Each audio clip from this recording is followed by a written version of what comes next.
Right, we're live. 90s, aren't we, on this one? Hey, welcome on in, everyone. Right, hold on. Where is that button to start that intro? The best intro music on YouTube.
Hello, folks, and welcome back to Alien Addict. This is the show where we discuss all things UFOs and aliens to the paranormal, in our pursuit into the mysteries of the unexplained. Welcome on in, and happy Friday to you. Yes, return of the Mac. I was trying to think. I was going like, shall I play like George Michael, Fast Love? Maybe Tuesday, bit of a spoiler. But I thought the Mac came on. I was like, that's a good opening music to do. I always get copyrights. I don't care. It's a good tune, man. So yeah, that is going to be a new thing for Alien Addict. So you get to see my playlist. So if you're in the van with me or in the vehicle, I'm whacking on music, you know what I'm be listening to. So I've got a mixture of like such a different genres. It's all over the place. As a born musician, I could say so. I haven't done music in a while, but I went to music college, performing arts. Yeah, believe it or not, I know it sounds fancy, but yeah, I did like 3-year music course, and it was good. It was the most creative time in my life, I have to admit. And return of the Mac. But happy Friday, everyone. So I've changed the show once again. We're supposed to be talking about Benny Pentuck and UFO Magazine and Vril, and today I've been pretty busy. I'm going to show you what I've been doing. I've been looking over to my collection of VHS tapes, all to do with UFOs and aliens. And I haven't got any paranormal stuff here. I'm not too sure. Yeah, maybe one or two, but it's all to do with UFOs. So this is what I've got in my collection so far, which I am building. And the last time I did basically I converted it into digital. It chewed up one of my VHS tapes. I don't know what happened. And I thought, you know what? Let me attempt it again. Touch wood, no problem. So I've done like 5 VHS tapes today. All got copyrights, but it's allowing me to play it, which is the main thing. So yeah, what I've done is we'll do that in a minute. So yeah, this is my VHS collection, and I thought, do you know what? Because I did like a little short today of showing you what I've got in my collection, and I had such a positive feedback, and actually gained a number of subscribers as well, which is pretty good. And I thought, do you know what? Let's just do a watch party. Sod it. So what I'm about to show you today is like, we'll do like 15-20 minutes of basically one of them's a lecture, which is a really, really good one. But VHS tapes, old school VHS tapes, all to do with UFOs that are not on YouTube. Sod it, why not? So I can sit back and relax and no reading. Thank God for that. But you know me, I delve into the history of ufology, go through magazines and all that. And I thought, you know what, this week let's have a bit of fun. So pour yourself an adult beverage and 420 yourself. Well, fat one. And that right, Mark Jeffrey. Nice to see you, man. Yeah, old school is the best stuff. I have to admit. I'm sort of going through these VHS tapes. It's like, this is right. The reason why I do this, because it is almost like nostalgic feeling for me, because you know, I've been in ufology for a long period of time since I was a kid, you know, collecting all these like magazines and stuff like that. Well, I've shown you what I've been doing. And it just like brings me like a kid again, and like that sort of excitement, you know. Obviously, my thoughts have changed over the years as we're sort of going through the magazines, and basically me saying, look, ufology sort of repeats itself. And if you spend your time on X, you know, trying to find a current day of ufology, it just repeats itself over and over again. We always talk about Roswell, Phil Schneider, the Phoenix Lights. In fact, it's the anniversary this year, amongst other stuff as well. So it's interesting. So I'm going to be showing some VHS tapes today. They are quality, but not that great. But we'll get to it anyway. But let's get to chat. How's it going, Science Evidence Fringe? Nice to see you. Welcome on in. And Rebecca, nice to see you as well. Oh, you got it stored away. It's probably for the best, honestly, because it's not really in sunlight. Not allowed to put it in sunlight, basically. Save my books here. So yeah. It's one of those things. Twisted Hippie, nice to see you. Bob Lazar. Do you know what? Rebecca, you said to me that I'm kind of like a healthy obsession over Maria Orsic. God, I tell you, I've talked about her so many times in doing Alien Addicts. It's quite crazy to think about it. But yeah. Well, it's a healthy obsession, even though I don't think she's real or the real society, but I just do like talking about her. It's a beauty. Hey, John P. Adventures, nice to see you, man. And Green Tea, nice to see you as well. One True Saxon, you missed. Yeah, you missed Rendell C. Stevens. In fact, he might pop up again today, isn't he? Very controversial figure. But anyway, we'll move on from that one. Bob Lazar, I think I said hello to you, man. And Mark Jeffrey, I said hello to you. And Jay Hardesty, nice to see you. Welcome on in. Happy Friday. Who else we've got in chat? I think I said hello to Twisted Hippie. See, I say the names and it just goes, you know. When you meet a new person, you're like, hi, my name's Dave. It's like, oh, gone. Like I say, it goes right out the window. Nathan, the Quantum Show. Nice to see you, brother. Welcome on in. Nice to see you. And we've got John Strokes. Thanks for the shout out, brother. Much appreciated. Corbell's Cat. Nice to see you. Paula Faust. Nice to see you, Paula. Hope you're doing well. Happy Friday. Welcome on in. And Green Tea. Did I say hello to Green Tea? See, it happened again. Just repeated. And again, see, Paula Faust. See, I'm forgetting all the names already that I already mentioned. And she Pop, Black Dots. Nice to see you. Let's go to the top. I think that's everyone. Hey, Rotary. Nice to see you, man. Hope you're doing well, brother. Alien Addict. I think I banned. That's it. Get out. It's me. It is me. I think that is everyone. Fantastic. So let's bring up the photograph one more time. So yeah, that's my VHS tapes. I've done a vast majority of them. They're all on they're on Alien Addict. So what I'm going to plan to do, upload once a week. Okay. And we'll go from there. Good point. Thank you for reminding me. Okay, it's bring me up. So today I'm going to show some other lectures, just like bits and pieces from people that talked about German flying saucers. And the more I start to watch these presentations, the more I start to go, I don't think these people really know what they're talking about. And it's like, really, no offense. I don't want to come across as a snobby prick, but like I said, guys, if you go on to Alien Addict, I've got over 55 hours of me talking about nasty flying saucers, all the way back from, you know, the flying disc to the anti-gravity, the real Orsic, the real society, like the whole shebang. It's like 23 parts. You know, it's a lot of research that I've done. And I thought, do you know what? I've got the material here. And I'm not one of these people who says, oh yeah, Maria Orsic and all that sort, you know.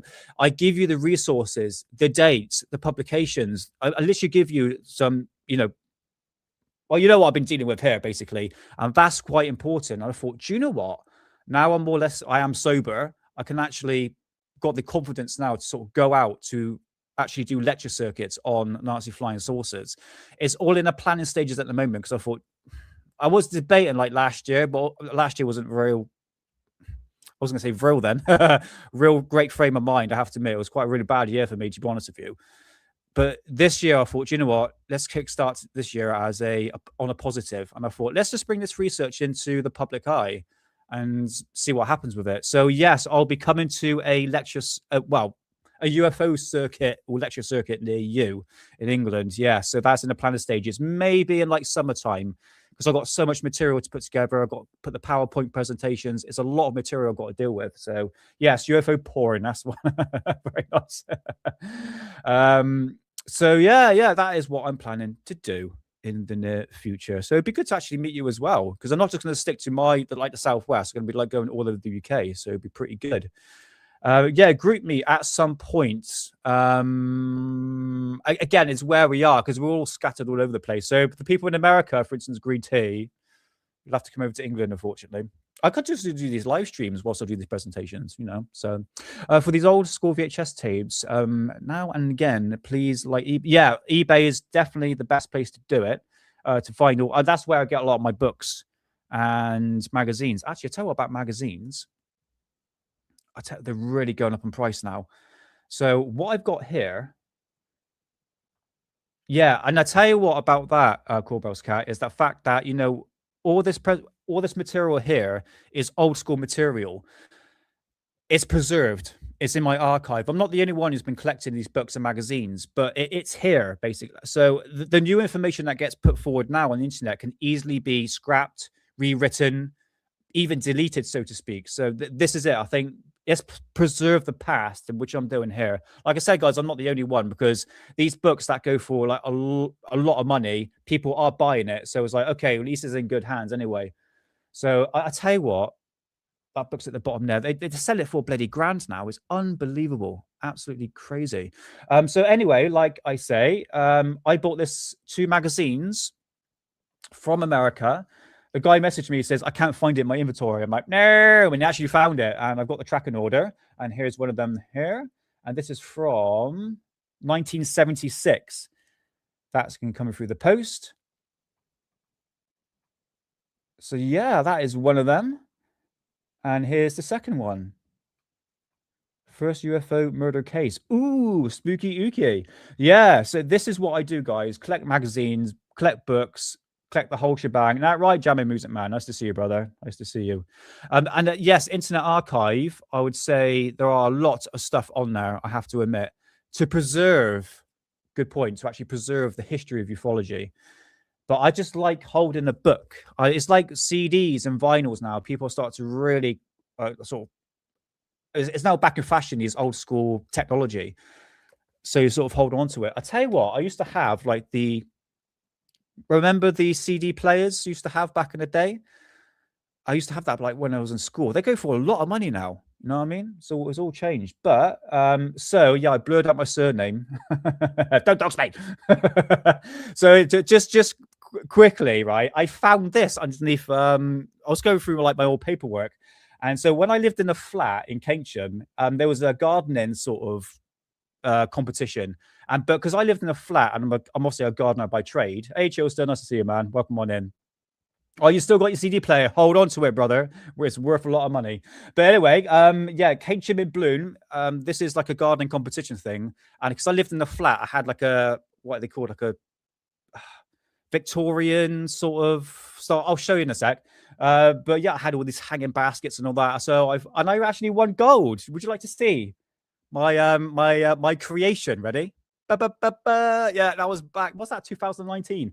Look at that. Because you can just imagine Maria Orsic with a golden lock hair going down. And I'm like, come to me, Maria. So yeah, it's my creation that I made. And I was quite chuffed when I looked at this. I was like, no, that's pretty good, isn't it? I built, you can see here on the sides of the flat, I actually put like these I don't know, like these banisters on the side, and I actually attached like a wire mesh that went round as a hoop. And I had these, I think it's passion fruit going over. I had some, mostly trailers here. But yeah, look at that. I actually won gold for that. So that's pretty good, isn't it? Nifty, isn't it? Want to see like a bit closer shot? That's beautiful. And I won gold. And I was I think that was before the pandemic. Yeah. or the fake pandemic, as one would say. But yeah, there we go. I'm not going to say any more about that, but there we go. Oh, is he back? Is he? Hey, leave those kids alone. I'll play that next time. Rendell Stevens, how's it going? Oh my god. Oh god. Behave yourself, Rendell Stevens. Yes. No, I tell you, when I see a picture of me, no, not going to show. Is that as me? That's AI, by the way. It's not actually me. But if you saw me when I was like 17, 18, Rendell Stevens, with long hair, I did look like a girl, I have to admit. But I don't want to give you that satisfaction, buddy. So, but there we go. Right. Okay. We'll move that for like Tuesday's show. Okay. So forget about that for the time being. Sorry about chemtrails. Right, so we've done that, okie dokie. Right, tape. So what I'm going to be showing you today, hey, hangs tight. Nice to see you, brother. Welcome on in. Yeah, he's back, brother. Rendell Stevens, he's back. Yeah, for people that don't know, I actually collect Rendell Stevens books, but he was banged up in prison for words I can't say. I got to be very careful. It's to do with children, all right? And that's a fact, all right? That's a fact. But I'm not say anything about that. But we all know about it. We all know about it. Yeah, it's 6 bloody hell. Yeah, 6 years ago. It's credible, isn't it? It's I tell you what, man. Being a self-employed gardener at that time, I remember I was working in Bath. That's when I met Graham Hancock. So people don't know, right? I'm actually Graham Hancock's gardener. His wife messaged me the other day, says, could you pop over at some point? So yes, I do know the man. I am going to get him on the show at some point. He's actually been in Egypt. I think he's writing a new book at the moment. But yes, I do know the man himself. So yeah, I actually met Graham during the pandemic. So there we go. Right, okay. What we got here today, let's show. Better looking though. So yeah, the pandemic, I was so busy during that period. I took all the fucking jobs that the gardeners were doing. Well, they didn't do it because they were so scared of like, oh, this virus. No. Anyway, nevertheless, let's get into I'm just gonna go for my notes here. So done that. There is the disclosure trailer, disclosure day trailer. I might show a bit later actually. I'll tell you what, let's just bring up one of these VHS tapes that I've got. Let's start off with that one there. Okay. So like I said, guys, it's going to be like 2 hours. So we finish around about 11 o'clock. Okay. So I'm shortening down the live stream. So I used to go for 3 hours. Like we do these deep dives, but we're going to split it down to 2 hours. Okay. So what I'm going to do here is show you something that is not on the internet. Okay. This is a lecture. We're just going to play like 10, 15 minutes of each, just to show you what's going to be uploaded to Alien Addict in the near future. Okay, so the reality of UFOs by Graeme Birdsall, lecture of 1996. Sadly, he's a bit of an idol of mine, I have to admit. Where is it? Let's bring it up there. So he is the author of this magazine called UFO Magazine. Okay, Disclosure. That's the Disclosure Project from back in the day, and I think I have every single edition of UFO Magazine. Like I said, sadly, Graham's no longer with us, and when he died, I think they stopped doing the UFO Magazine in about, I think it's like 2004. One thing interesting I could show you here. There's one thing I'm going to be talking about at some point is crop circles, because we are crop circle season. And just for your information, FYI, there's a fantastic book called The Great Turn-In by Michael Green. It's a big, thick, lengthy book, and it actually goes through the crop circles, and it goes through like all through the past and everything, geometric patterns, etc. Yeah, it's an immensely fascinating book. So I'd like to break that down at some point, because it's like, especially that's the Signs one. Remember the movie Signs? He actually goes through all that in like massive detail, and I think it's actually worth going through. So once it hits the spring in August, no, April, I should say. That's summer, isn't it? That's August I'm talking about there. We'll start doing this, the Great Turning, crop circles, and their messages to humanity. Fantastic, beautiful book. But yeah, crop circles were massive in especially back in the 90s. Everyone was talking about crop circles, so I want to dedicate an episode to that. I did do an episode, but not a proper one. So that will be in due course. But nevertheless, Graeme Birdsall, he was the editor of UFO magazine. He passed away in 2004, and then eventually they stopped doing the magazine. Obviously, because you had the internet that was pretty much popular at that time.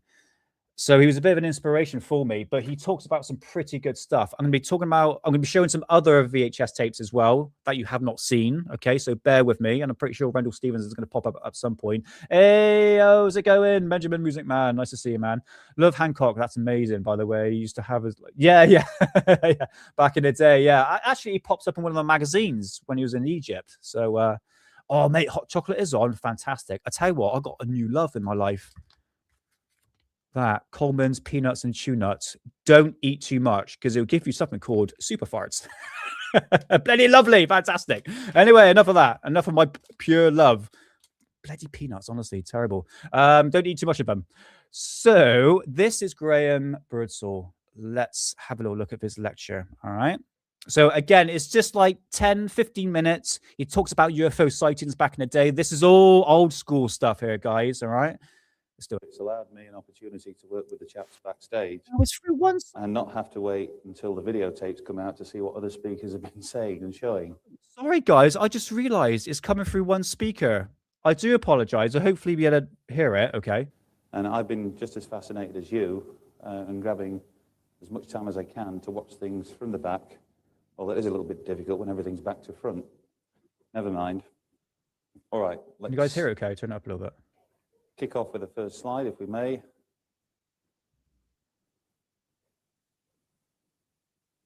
Familiar figure.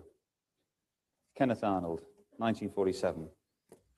And of course, next year, we celebrate the 50th anniversary of his sighting, and a few weeks later, the 50th anniversary of the Roswell UFO incident. And to be sure, we are going to see an awful lot of Roswell and of this subject of ours in a wide variety of mediums. Documentaries, movies, books, CDs, you name it. You're going to see it and you're going to read about it. And if it wasn't bad already, some people would be complaining, I'm sure, that we're all going to be overdosed on this subject of ours in a little over 8 months from now. Some of you I know can't get enough of it.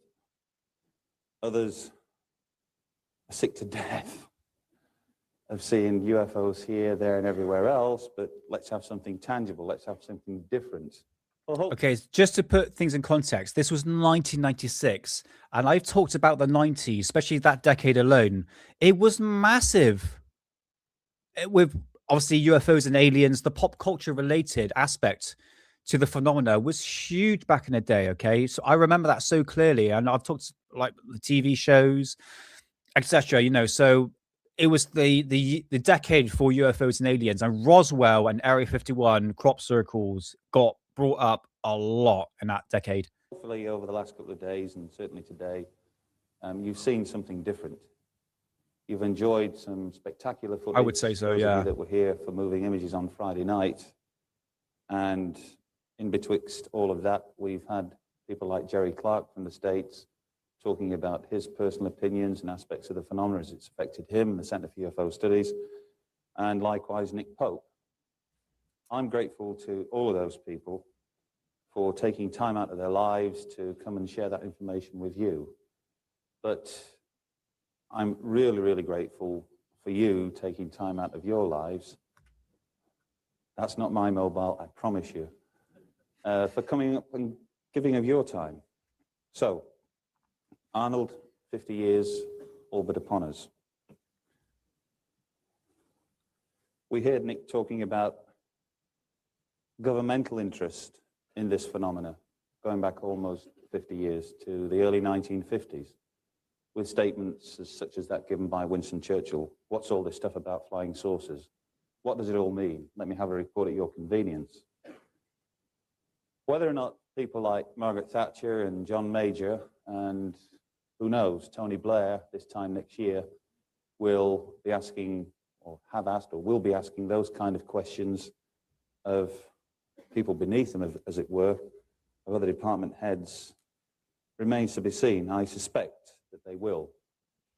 I suspect that it's incumbent upon all those people who really want to get at the truth to put a little bit of pressure on those people who will be fighting for various seats at Westminster come possibly May next year, and find out their views. Don't be ashamed or frightened if you happen Now, that would be all young people now. Think about it. to be in your local shopping centre one day and you suddenly see a load of TV crews coming down following one of the political leaders. You're there. Should you or shouldn't you just go up and say, what are you going to do about UFOs? Now, it sounds ridiculous, doesn't it? But believe you me, you're not in a minority. Every opinion poll for the last 10 years actually gives almost a 50% and more majority for those who actually believe in the existence of UFOs and the potential for there being extraterrestrial civilizations out there. Nothing to be ashamed about, ladies and gentlemen, talking about this subject openly and addressing the issues. You are in the front line. Don't be embarrassed. There's a hell of a responsibility on my shoulders and those of my colleagues, but there's even a greater responsibility on yours. Yeah, like I said, guys, I mean, this is 1996, and the topic of UFOs is a lot more open for discussion now. But you still get your people are, I mean, this is like what people call these like normies, you know, these sort of everyday Joe Mo out there that are not really into this topic. They sort of get glossed over as like, oh yeah, still UFOs, whatever. You know, you're still going to get those type of people. But I think the discussion now is a lot more open, especially in America. Now in England is a different matter because people are not frame of mind in England, you know, unless you're into the topic itself. But I have to admit, it's definitely more open for discussion now, for sure. Especially those of you with younger children. And this, actually, no, think about it. This is 30 years ago. Yeah, 1996, 30 years ago. I'm just going to play like another five, probably another 10 minutes of this, and then we'll move on to something else. And we actually got some cattle mutilation I'm going to show, and I think it's not age restricted. I think it might be right. Children. Hey, Darker Schooner, nice to see you, man. Welcome on in. If today's defense chiefs would have come out with a statement that Nick reiterated yesterday, that in their opinion, UFOs are for real, that they're not from this planet, all hell would break loose. One of the questions which Nick didn't address yesterday is, why didn't all hell break loose at the time that Lord Dowding was telling it like he saw it? Because the media perception was Lord Dowding's probably gone off his rocker. Understandable. I have to tell you, in my experience over the last couple of years, media perception, particularly in this country, has seen a notable shift. I've dealt with numerous journalists from all professions, and not only they're prepared to listen, they're actually prepared to go out and find out some facts for themselves. And that's all we've been saying. That's all people like Bob Dean and Stanton have been saying down the years. Go out and inform yourselves. And I'm happy to report that many, many journalists, particularly young journalists, are doing just that. They are going out and they are making some incredible discoveries.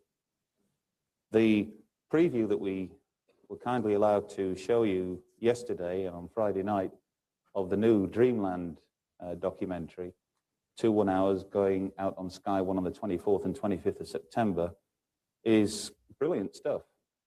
But it was put together by producer Bruce Burgess, who's one of this country's leading television producers. The cameraman just happens to be Sebastian Rich, Martin Bell's favorite cameraman. This guy's been filming conflicts in Bosnia, in the Gulf War. They both went out there with a skeptical attitude as to what it was that they were doing there in the first place, but came back absolutely convinced that UFOs exist. Okay, right. We're going to hold it off there. Is an hour and a half presentation, but he went into specific details into the cases going back for the past decades and all that. It's coming through only one earpiece. That's my bad. I didn't check that before I actually did anything, so apologies for that. Right, let's yeah, 1996, mate. I was 6 years old back in the day. Yeah, very, very young lad. Right, okay, let's bring up this one. No one has seen. No one has seen. Let's have a little look. Is it working all right? Or... Oh no, it's coming through one earpiece. For Christ's sake, why is it doing that? Is it my headphones? Hold on, I've got to check something. Wait for it. Mulder, the truth is out there, but so are lies. Oh, it's this converter. All right, bloody hell. Never mind. Okay. So sorry, guys. I should have checked this. I just uploaded it. Well, it's on my playlist, but it's unlisted, so none of you can see it. Nevertheless, don't worry. I'll get that sorted at some point. Okay, let's get out of that. And let's play one that no one has seen. And that is Aliens, The Reason to Believe. Is that the right one? I think it was the right one. Yes, this one here. Which is in my... Let's go back. Where is it to? Is Evan, look. Where are you to? No, it's not in there. It's not in the thumbnail. Okay, yeah, so this is not on the internet, okay? It's going to show... I know people don't like Linda Moulton Howe and all that, but she is part of ufology. I know she's promoted fake alien photographs. Just... everyone can hear it. Okay, that's all right. That's the main thing. Yeah, mate... The thing is, this is all done by me. If I went to a shop, they wanted 40 quid per hour. And I've done, what, 9 hours today? So it just goes to show. It's just like, God damn it. We'll see. We'll sort things out. We can hear it. Okay, that's the main thing. Hey, Puck, how's it going, man? Nice to see you. Hope you're doing well. Listening from bed. Well, take it easy, brother. Pour yourself an adult beverage or a big fat one, and then just enjoy. It's a nice, relaxed, fit episode today, man. I'm going to enjoy some old school, unseen UFO documentaries. Yeah, have a little look. Okay, so there are cattle mutilations in here. It didn't say it's age restricted. The other one was. I don't understand why, but nevertheless, let's bring it up bigger. Where are we to? Right, let's do it.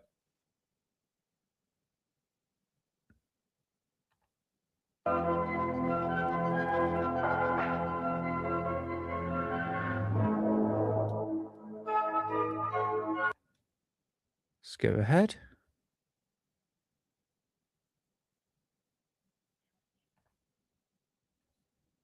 A peaceful country scene. Just the kind of setting, in fact, in which many people have had strange and disturbing confrontations with alien life forms. She was witnessed floating out of a 12-story window in a blue beam of light, blue-white, underneath a large object with 3 small aliens, 1 above and 2 below. So if then there are aliens somewhere, watching and waiting, could they be responsible for other unexplained mysteries? And what would the motive be? There she is. For 30 years, at least 30 years, of human abductions and animal mutilations. The majority of us can only speculate on the possibility of visitors from another world. To fully accept the concept, the human mind must have corroborative evidence to substantiate the experiences of the minority.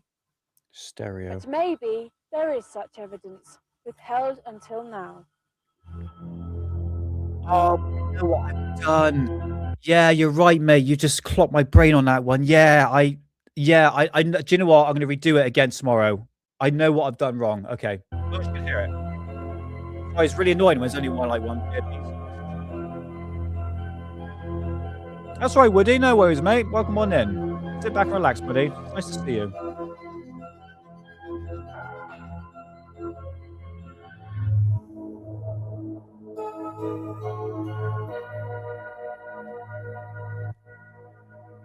There are many UFO sightings We'll see. reported each year, the majority of which can and are explained away by everyday happenings, but a small percentage are left unexplained. We asked Bud Hopkins, one of the world's foremost and well-respected experts on the UFO phenomena and author of several best-selling books on the subject. Hold on, mate. Firstly, how he became involved in the phenomena. My involvement in all this came about not because of any curiosity. I thought the whole thing was had been explained by the Air Force as balloons or something. And I got involved in it because I had a daytime sighting in 1964, which lasted about 3 minutes, and I was with 2 other people. And a daytime sighting with something flying around gets your attention. Why too loud? Got me into it. Another of America's experts, Linda Howe, award-winning documentary filmmaker, talks to us about another phenomena, animal mutilation, something that has been around for years and is thought to be connected to the UFO experience. Well, I did my graduate work at Stanford University Thank you. in California, and I got a master's degree in communications, specializing in documentary films. And from 68 to 78, all of my Hey, Spirited Kenny, nice to see you. Right, I've just turned it up, guys. I'm going to take a step back from the microphone. It might be a bit loud. Hold on, I just got to check something.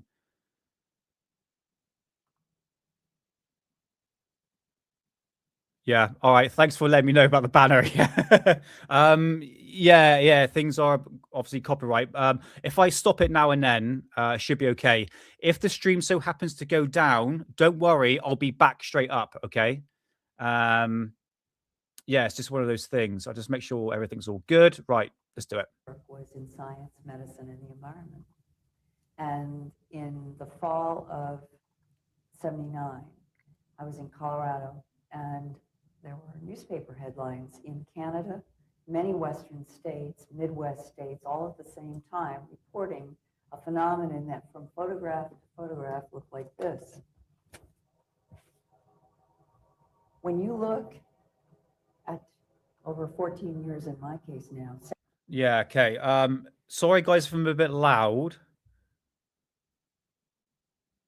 Yeah, okay, all right.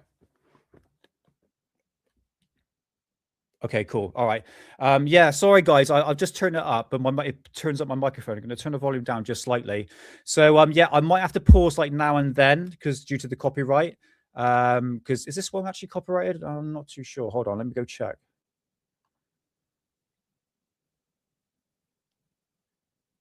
Which one is it? Which one is it? Yeah, this one is actually copyrighted. Okay, that's absolutely fine. But it said I can actually use it. This is the main thing. So, oh, Spirited Kenny, nice to see you, mate. If I didn't say hello to you, I do apologize. I was doing like 1,000 things at once then. Yeah. Okay, the banner is up. Fantastic. Volume is down. Say hello to Moody Mongrel. Nice to see you, man. It's yeah. Absolutely, man. Yeah, I've got no problems with it. I know she's promoted a number of like fake things back in the day. Especially that photograph that was on the PS2 video game. But nevertheless, we'll carry on. Several hundred photographs that look like this. 360-degree circle of flesh taken around the eyeball removed. In some cases, the optic nerve is removed right into the center of the brain. This jaw, which some people might think is normal, but this is something that a predator could do or that a human could do. I have interviewed veterinarians, pathologists about Hey, how Dan, nice to difficult see you, mate. is it to Welcome get on in. tissue cleanly off of a jaw of a cow.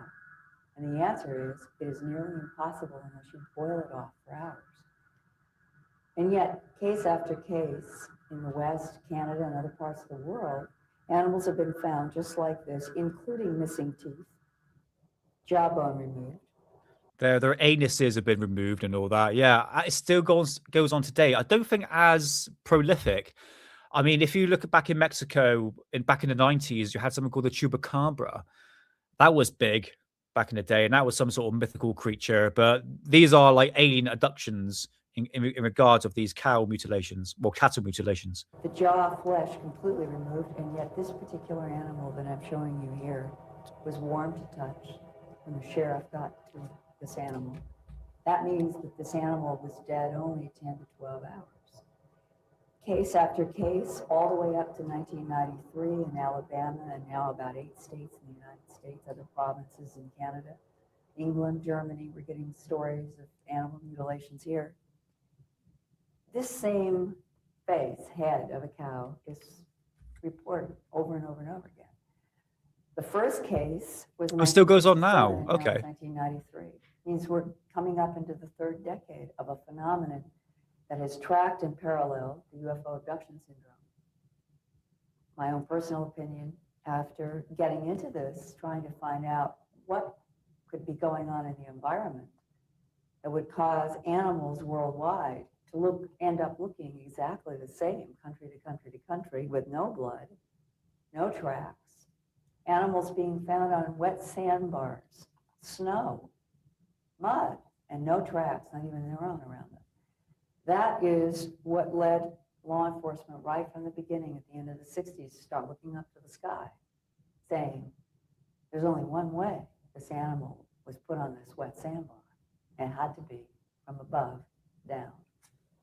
And in 1993, it's the same dilemma. Law enforcement is frustrated by the lack of evidence. There's no tracks, there's no blood, and yet the phenomenon continues. Just reminds me, I know I was a kid back in the day when I knew about cattle mutilation, but did it actually go back further than that? No, it did. No, I'm talking nonsense. I got a magazine here back in the 70s. And I know, I'm pretty sure Linda Moulton Howe was still, that's where she sort of to begin her research into it. So no, I'm wrong on that one. You can actually backtrack it through the 70s. Associated with lights in the sky. We saw a small, All right, cool, sweet. lens-shaped object like this, apparently hovering. Clouds would blow between us and it. We were in a moving car. Sometimes the cloud would be behind it and silhouetted. Clouds were moving fast and it was stable. And at one point, it was kind of swallowed up by the cloud. So it looked like a dark silhouette, like a ship in the fog. And as we got closer to it on lower ground, it was circular from underneath. And we speculated and carried on. And finally, I was driving very slowly and looking out the window. We passed it. And all of a sudden, and it passed by us directly into the wind, which eliminated any kind of balloon theory or whatever. And I hit the brakes and we all jumped out and we said, my God, that was one of those flying saucers you used to hear about. This is 1964. Get your attention. Oh, 64, look at that. Daylight sightings, lights in the sky. But is there any firm evidence to connect the animal mutilations with these lights in the sky or aliens? Lights in the sky. The whole issue of, is there any hard evidence that would connect the animal mutilations to something from beyond our planet, a non-human life form, is the frustrating thing for all of us. Leave her alone. And what we have largely is circumstantial eyewitness testimony. There is one point that I think we should make.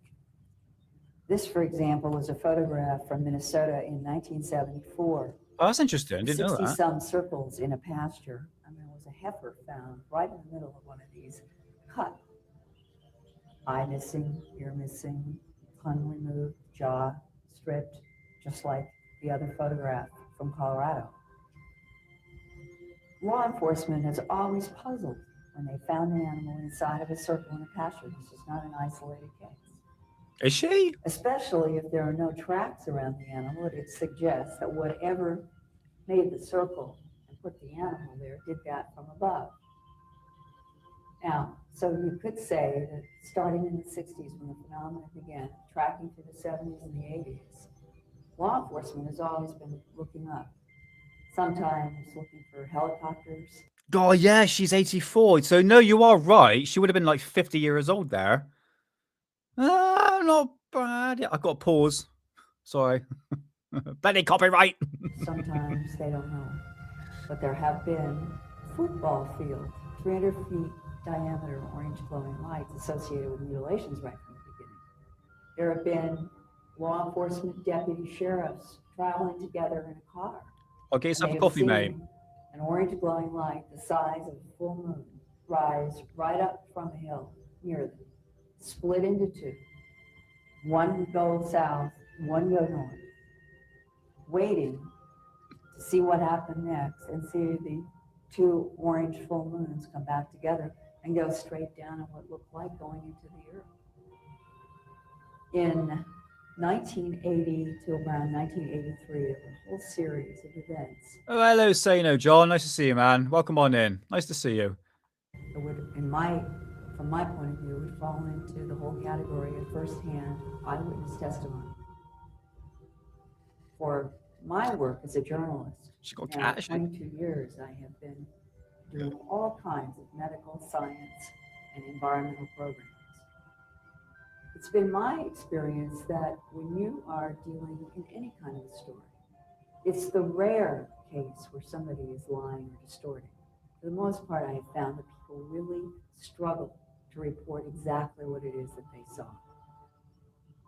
In 1980, a Oh, hey, mate. rancher, morning sunlight, totally conscious, out rounding up cows in a remote part of his Texas ranch, comes around some mesquite trees and sees what he said were two creatures about 4 feet tall, big black slanted eyes, heads shaped like eggs with the pointed end down.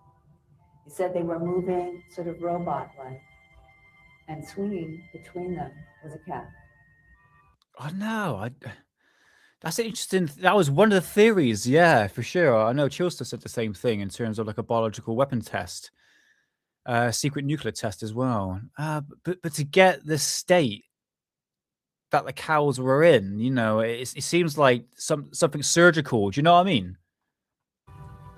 I like that The photo. rancher Well, was picture. terrified and ran immediately from the spot. His son is the one who called me because I had done the documentary A Strange Harvest by then. And the son called to tell me and report what his father finally, after 3 days, got up the courage to tell his own family. All right, hey, He you took Moody. the son and he took the wife back to that spot where he had seen these creatures carrying the cat. And there was the cat, or you might say, the hide of the cat.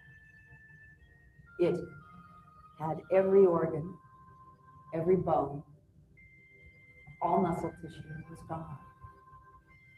The calf had been turned inside out with the head intact and the hooves intact. And Oh, folded that's into an interesting. odd I didn't know square that. package on the ground. And next to it was the spine of the calf, and every rib had been removed. And that rancher, who was in his 70s when this happened in 1980, he asked me, he said, who or what would do this and why? And that has been the question and the theme that has haunted law enforcement and journalists and myself now for a long time. So have we now established that we are dealing with a non-human life form? If so, just what is it they are looking for? I think we know a great deal now about what's going on based on the patterns that keep occurring in the case. Whoever or whatever the UFO occupants are, they seem to be extremely interested in studying us on the physical level, human reproduction, our DNA, the way, on the emotional level, we treat one another in sexual or loving relationships, friendships, but most especially how we treat our children. And it seems to be, even though this sounds totally crazy, that they are interested in producing some kind of hybrid mix of themselves and ourselves. And I know this sounds crazy, but this is what we get in case after case, and one has to deal with the data one way or another. But the implication is that it's as if they have gone by some point of no return in their evolution. And they need some kind of revivification or something, which involves our DNA and some of the more primitive feelings we have just about the whole maternal and paternal. Oh, the poor boy. Children. Oh. And so they are concentrating on that. They're not interested in our technology or any of those other things, but what they seem to care most about is what's most primitive, in a certain sense, most human about humans. Do you know what I found interesting about the cattle mutilation is the fact there's no track marks. I mean, it's like it's just been like dropped down to the ground. You know what I mean? No drag marks. You know, it's the whole common phenomena with the cattle mutilation. I clearly remember, this is my first I would say my first notion of cattle mutilation was the South Park episode. Remember South Park, the first episode? Cartman gets an anal probe. It talks about cattle mutilation there, and that's where I got that part of the phenomena from. So that was from 1997. So now that's interesting to mention about that, Moody. I've got one about cattle mutilations in my magazines right here. I will have a little look and bring it up next time. A very intriguing theory. But is it possible to tie animal mutilations and human abductions together? After 14 years, I personally am convinced. Oh, God. Don't show the human one.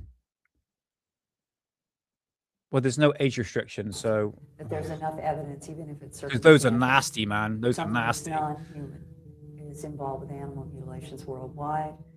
And it's my personal opinion that the mutilations are one half of a phenomenon that over on this half is human. Yeah, sorry, Nathan. StreamYard, this is where I stream the platform. It makes it sound like it's underwater a little bit. Really sorry, man. I am going to change platforms because the sound quality is just awful, but just have to bear with it. Mate, this will be uploaded. In fact, I tell you what, this weekend, I'll upload this completely. All right. So you can listen to it to yourself. And I'll make sure it's in both headphones this time. Human abductions. In both of these, tissue and fluid are removed. Yeah, that's my bad. Sorry. Humans, I'm not technical. sperm, ova, some surface tissue can be removed, sometimes fluid, amniotic fluid. In the animals, tissue is taken from ears, eyes, the tongue, the genitals, the rectal area, and internal organs. And the humans, Find out, mate. the humans are returned to their daily lives, generally with what's called missing time. They have amnesia. They were on a road. Something happened. Oh, hold on. They're home 2 hours late. They don't remember. The only thing they've got is a clock staring at them that they should have been home 2 hours earlier, and they don't know what happened. Right, I'm going to pause that. Yeah, I do not, guys. I apologize sincerely. I didn't realize I did it in mono. I know what to do now. I'll make sure it's done correctly and make sure the volume is decent. I've got the VHS tape here. This is what it is. I'm going to bring it up just quickly. That's what it is. Okay, aliens, the reason to believe. And let me find out what the name is, Moody. All right. The animals are found dead. Does this ring a bell? Bud Hopkins. Bud Hopkins. Does that ring a bell, mate? Same material in a way is being taken, but the humans seem to be handled quite differently. It is as if whatever is interacting, intruding upon our planet is making a distinction between humans and the rest of the animal life on the planet. Now, a lot of people have asked me, if we're dealing with an intelligence that's capable of lifting an 1,800-pound bull, assuming that they're lifted in a beam of light, which is other eyewitnesses have seen, out of a pasture, and that abductees say they also are lifted in beams of light and returned in beams of light, so it's the same technology essentially, then what about humans? Could humans be subjected to what is happening in the animals? And my answer is that both phenomena began in the 60s, at least in terms of being reported. It may have been going on earlier, but the 60s is where we essentially say the modern world of this began. There have been rumors out of South America. There have been rumors out of the jungles of Vietnam about people being found, again, bloodless with these excisions. But to this date, I have never seen what I would consider to be any hard medical evidence whatsoever, whatever this phenomenon is, that it has affected humans the way it has the animals. So these aliens mean us no harm. If that is the case, then why are they here?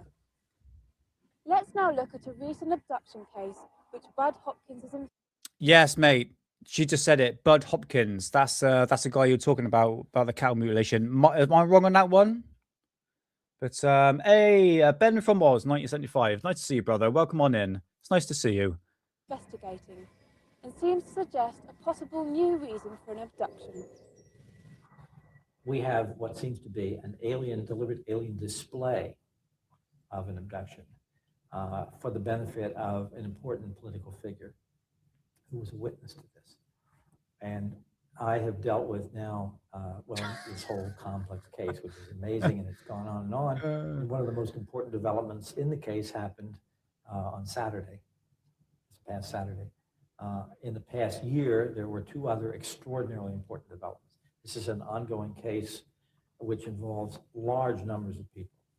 And on the witness side that I've been dealing with, 13 different people were witnesses to aspects of the case. But essentially, crucially, she was witnessed floating out of a 12-story window in a blue beam of light, blue-white, underneath a large object with three small aliens, one above and two below.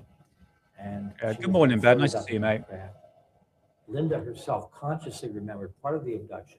Under hypnosis, remembered floating out the window, but being rigid and unable to move her head or do anything. So she didn't see anything above her or below her, at least in terms of figures. But the woman who saw this whole thing from the Brooklyn Bridge, this is 3:15 in the morning, was absolutely certain that somebody was making a movie. She said the idea of Snow White and the Seven Dwarfs went through her mind. And she thought, well, everything happens in New York. They're making a movie, but why did my car stop? And why did the lights all go out? And why did the other cars behind her stop? There must have been 4 or 5 cars on the bridge at that hour whose engines all stopped, who all witnessed the same thing. People behind her in the car were screaming, my God, there are people floating in the air. But this particular incident was evidently staged for the benefit of an important political figure in a car on the ground with 2 government agents with him who all witnessed the same thing. I can't go into the details about identities and my involvement with these people, which is extreme.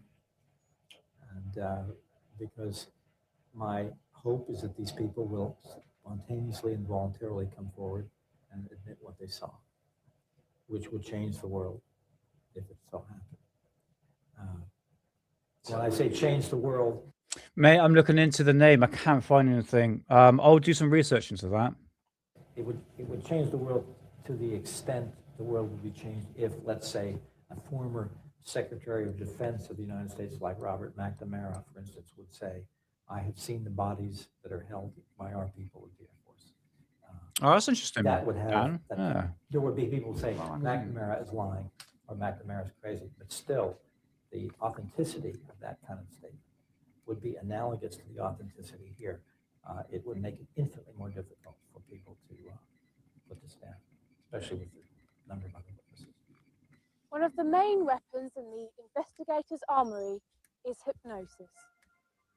While some people think that this is a flawed way to research, others suggest that it is the only way to reach that part of the memory that has been deliberately blocked.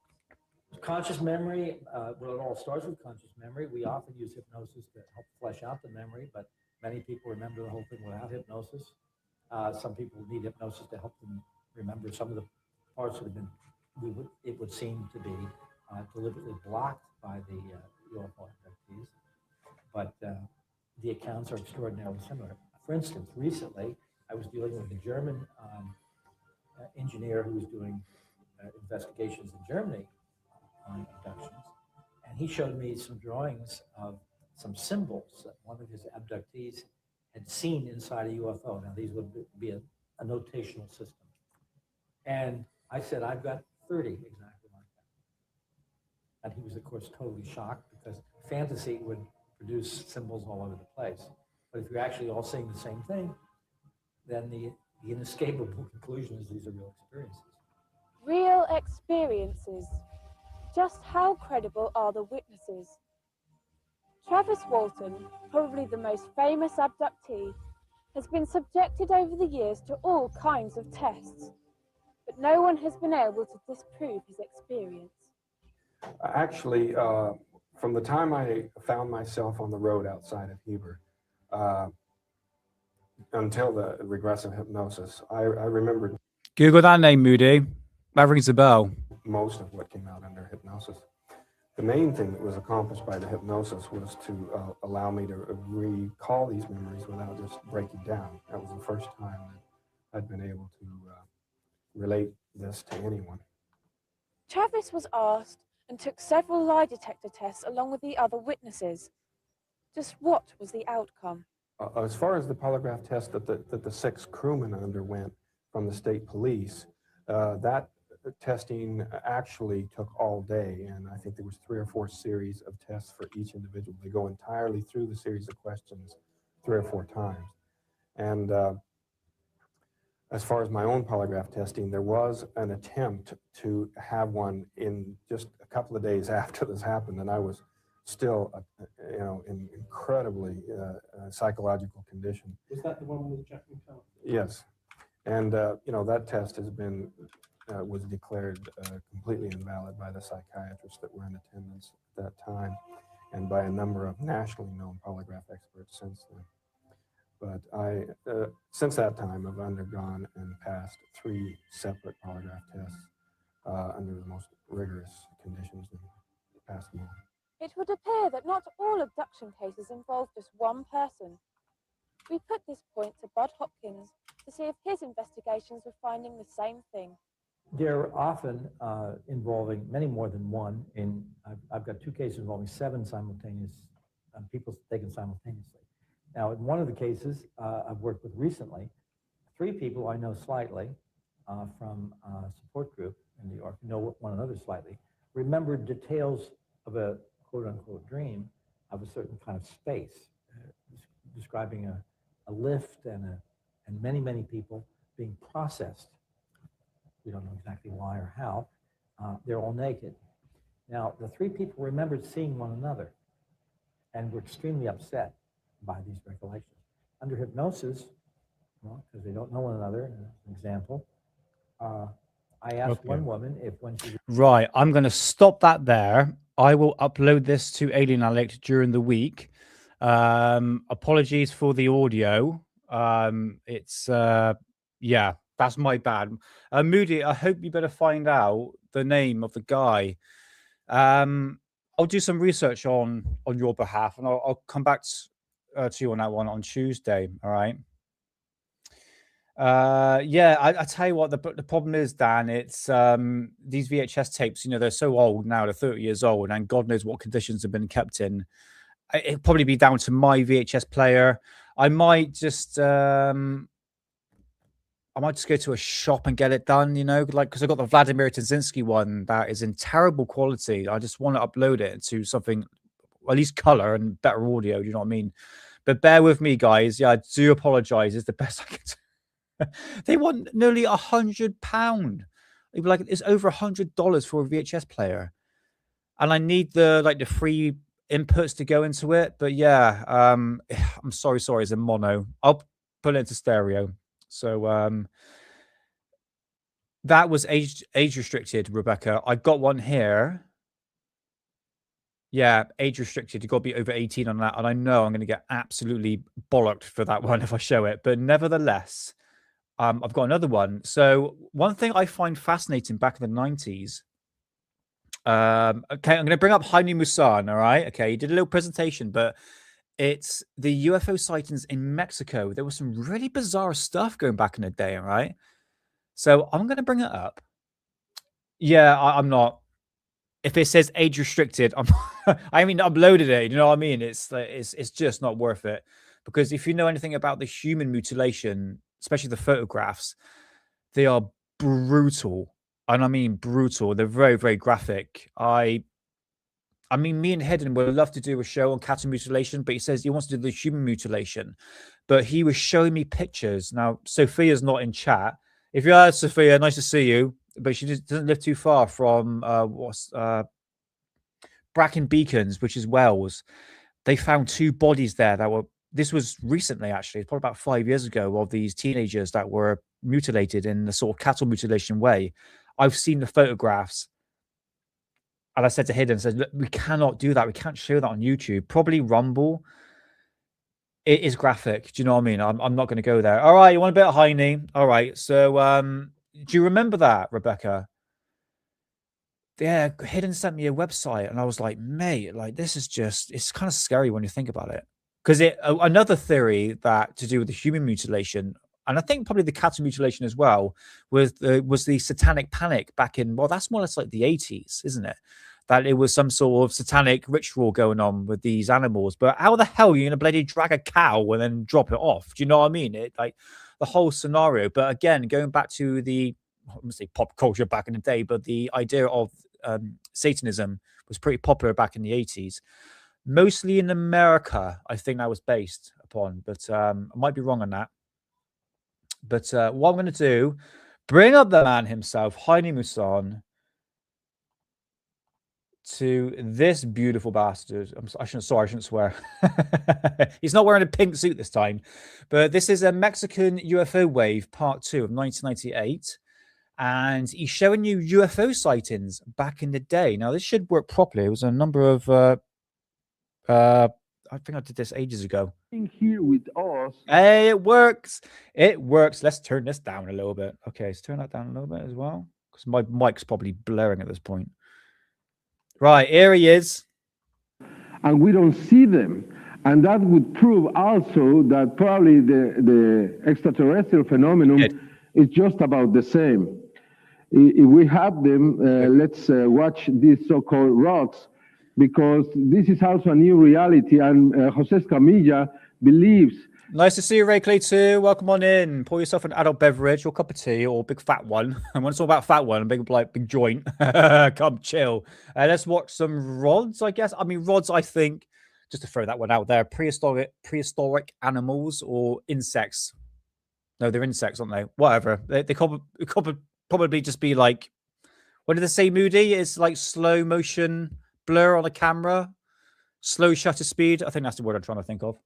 That they are around the world, because there are many videos that he has received from Europe, Mexico, United States, Canada, and other places.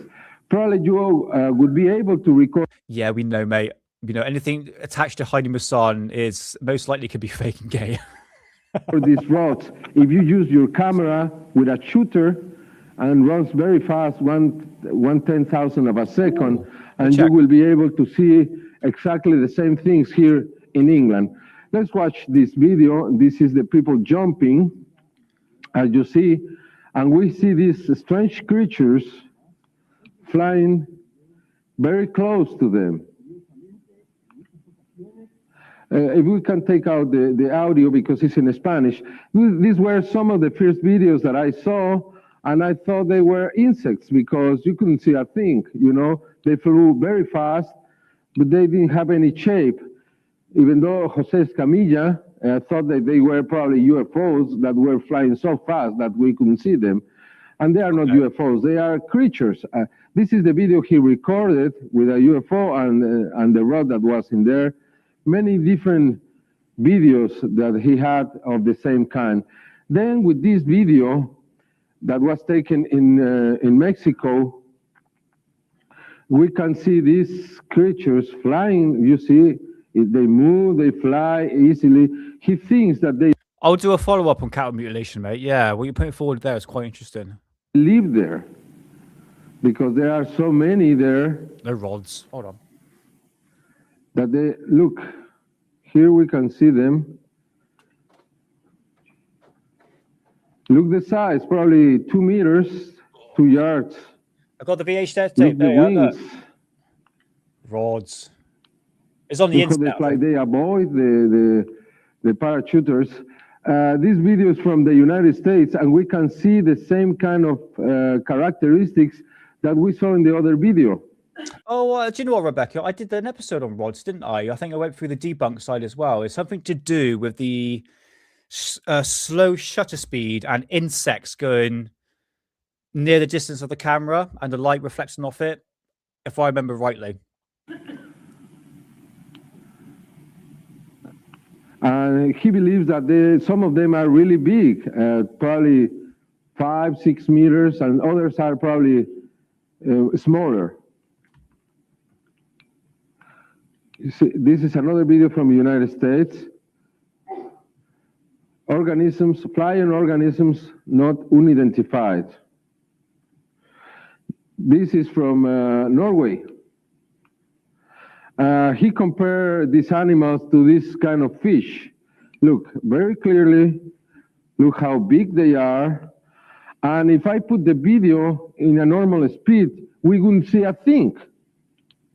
You see, all these characteristics is the same in every video, in every single shot. This is United States again. Remember, guys, this is 1998, so this was practically a new phenomena, and everyone had at least some form of a video camera back in the day. So when you would observe, I mean, you can't see it with the naked eye, but once you review the actual footage itself, they'd be like, "Oh, what the hell was this? This is a bit odd." But we're 30 years ahead now, and I think to a certain degree it's been pretty much debunked to a certain way. I'm not too sure. But this is highly This is bizarre. Monterrey, Mexico. Mexico. This is Norway again. You Big see, they go very, very fast. We also are going to see an insect to see how different you can see an insect with this is the video that Jose Escamilla produced. I highly recommend you get it when you can. These are insects videotaped at 1/10,000 per second.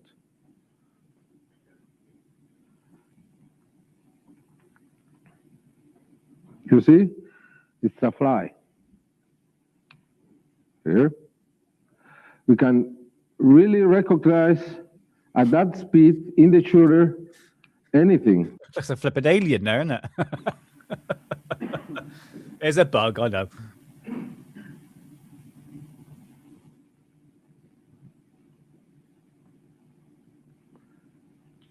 Incredible. We have more rods from everywhere. He has more than 100 tapes with rods now. He also compared this to some fishes like this undulating fin. So it's about flying fish now, are we? It's so typical Heine. And Oh dear. we put that into a computer and make a comparison, and we were able more or less to see what is the movement, as you see, of the fins or the wings or whatever they are. This is the way they move. 90s graphics.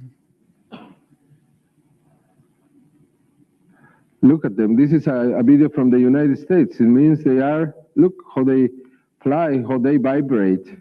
We have two of them here.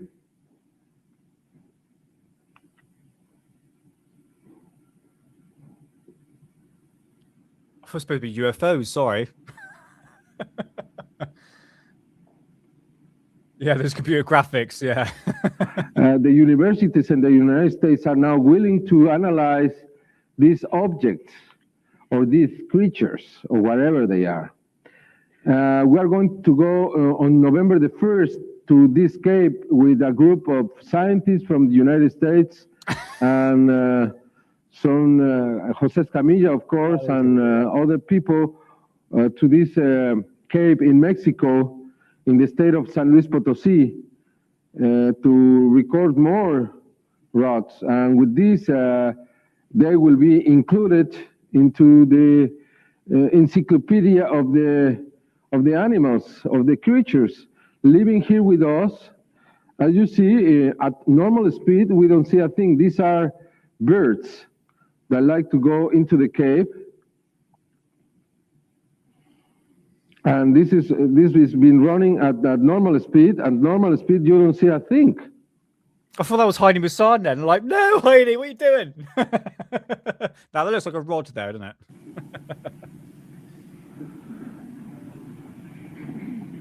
I'll skip forward in a minute, guys. 2 seconds. If you want to go on parachute there, you are welcome. November the 1st. Graham, you are invited if you want to come. All right, Heine. All right, let's move ahead. Let's get some UFOs. I forgot there was rods on here. Oh, my God. Here we go. Watch this. Things. No? Do you want to watch it again? No? Okay. Can we go to the other video? It would be easy to see him like, no, For me, this case is absolutely real. For me, this creature is also absolutely real. Because nobody in has that been suit. able to prove that there is a hoax. Some people don't believe in it because it's not so clear. But after watching these images for so many times, I have come to the conclusion that the whole case is absolutely real. As I understand, Carlos Diaz was here with you last year. I was the investigator who took this case first in October 31st, 1991, just after the eclipse, and when this...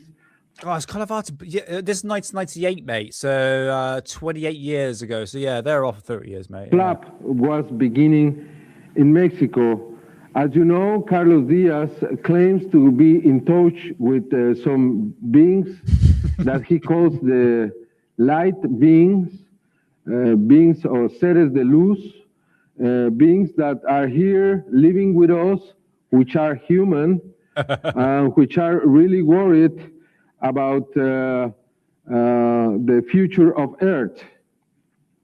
This very first image, as you are seeing, was taken in 1979 by Carlos before he had his first contact.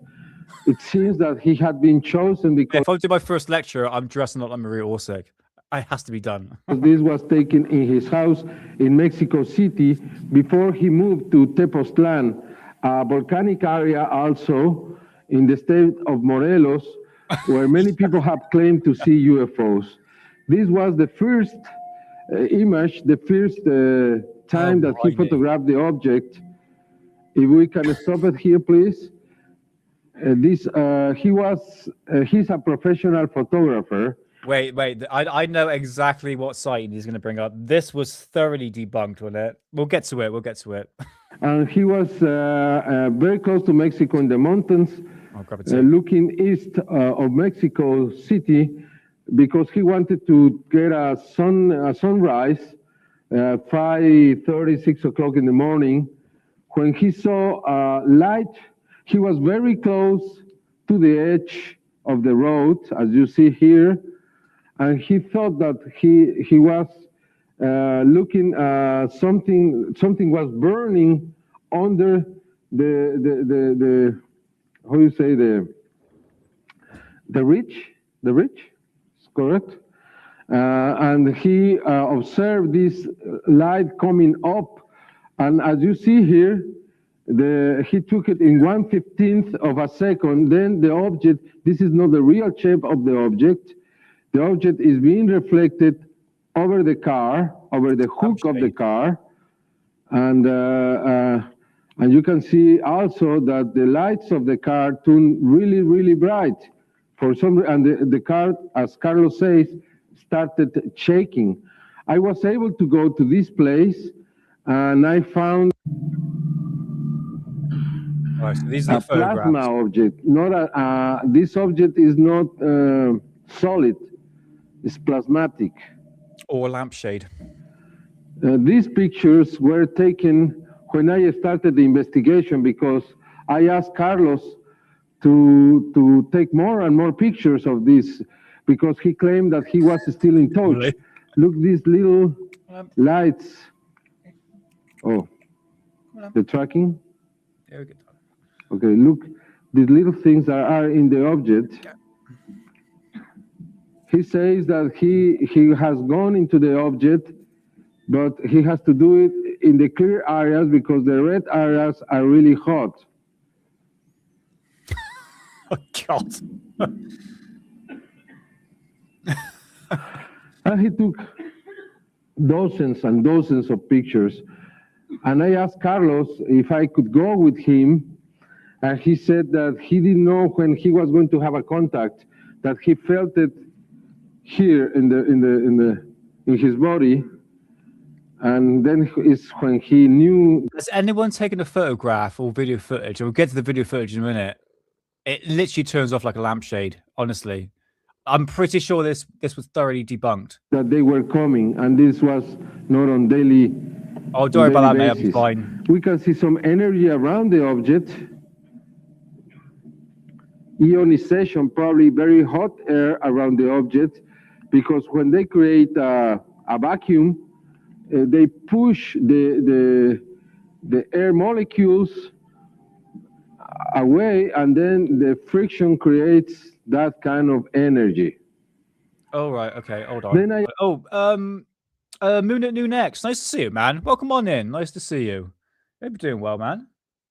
Yeah, I'm pretty sure it's a lamp, John. Yeah.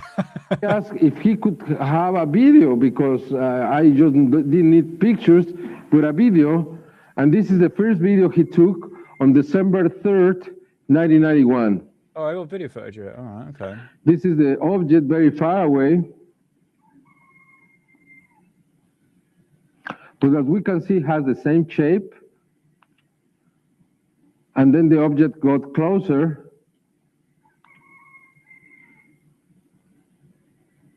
Right. Look the movement, because this was taken with a tripod. Then the movement is the movement of the object, according to Carlos, of course. And then disappears in one frame. This is the area where this object was. This is Tepoztlan. I highly recommend you to go to Tepoztlan if you go to Mexico. It's not very far from Mexico City. It's an hour from Mexico City. And it's a magical place. True, Rebecca. Yeah. Then I asked Carlos, can you take a light with you? Can you illuminate yourself? Because we need that to prove that you are there. But I didn't know he had a very small lamp. And here the objects appear. And as you can see here, Carlos is still moving. And then he realizes that the object is there. And then you see he takes the lamp like this. The lamp doesn't move here. There is another light here from a house. The object was here. And this is a highway. Then he took this video under the object. And you can see how it changes energy, and something is pulsating in the middle of it.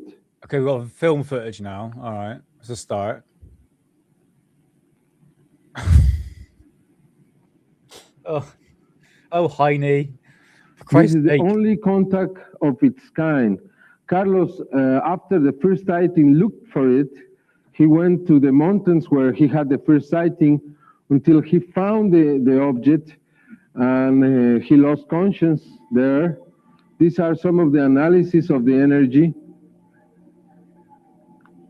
And then after that, he got in touch with them, and he told me they were teachers in a school. All right.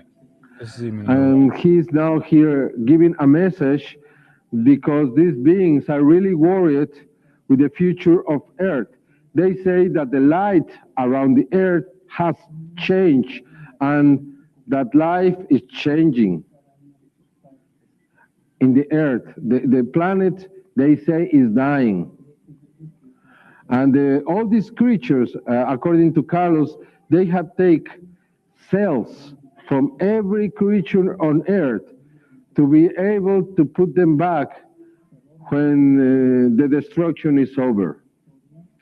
According to him, if we don't destroy the planet, we can't recuperate all these species, because they have samples from every one of them. A very extraordinary case, without a doubt. I wish Carlos had been more open, because with this case we would prove that this whole phenomenon is real. And these are the species that they are trying to save in our dear planet Earth, our dear mother. All right, Heine. All right. Where's the other UFO stuff on there? Oh, yeah, this is a very famous, well, back in the day. Check this out. Excuse me. Pitch. It's like, "Meh." It's normal in the high altitude, but it's not normal in the low altitude. Then this was a high altitude. This was higher of Mexico City. Gone that tequila, mate. As you see here, please don't run it yet. No, don't run it yet. This is a new area. There are not too many houses here. You can see there are many open areas in here. Not too many houses. It was raining. And again, just lasted for 1 minute, because even in GM, they asked me, why not so many people saw it? Why not, if it's Mexico, we would expect that hundreds of thousands would have seen that. Probably if this was downtown Mexico, probably if it happened not in a rainy day. This is quite interesting because I know for a fact that this is CGI. This is like a flying saucer that like it moves, but it wobbles a little bit. Very typical 90s thing. Check this out. And probably if, again, was not in a suburb, probably more people would have watched and it would have lasted longer, more than 1 minute. 1 minute is too little to have a sight. If you don't see it, you don't see it. I mean, you don't have a time to call a friend or to call other people into the area and to see the UFO. It's an explanation, because in reality, I don't know why no more people saw it. But something also in 15 meters, 15 to 20 yards, probably, or no, it's 13 to 17 yards in diameter. It's a guess because we don't know. I also have to say that I consider some of the reasons why this person hasn't come out yet, even though in our program we ask many times, please, if you record this, come into the open, because if it's anonymous, we cannot take it for real. If it's anonymous, if we cannot put a name and a last name to this sighting, to this object, then we cannot consider it real, because there is a possibility that this is a hoax. This is a real possibility. I, in my heart, believe is real, but just in my heart, and because of some of the witnesses, 20 or more witnesses, many of them kids, they don't have a reason to lie. And Cassandra, again, without seeing the video, and her family also say that they didn't watch Third Millennium. Then, if they didn't watch my program and she saw it, just with that witness, this would have to be truth. But again, if this man hasn't come out yet, then unfortunately we are still waiting to see if sometime he will come out. What are the reasons probably he hasn't come out? First, Yeah, right. Probably he made something illegal. Some of the people in the area who knew him, because I found the office, I know 20 people there, and one of them recorded this. But as he said, right, here we are. video. Check this out. And please put it back with the audio. Probably you haven't heard the audio ever. And listen careful to the audio, even though you don't understand. Hear the synchronization. No, from the beginning, please. There. Hear the synchronization. Put it loud. Look the excitement. Hear the excitement.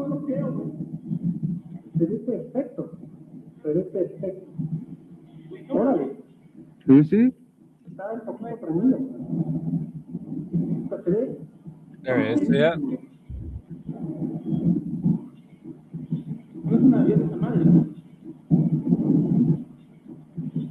Hey, Trini Mac, nice to see you, mate. How's it going? They are looking for it. 997, mate, on that one. It's not there. 987. You see, if this is a hoax, these are genius. Look the movement.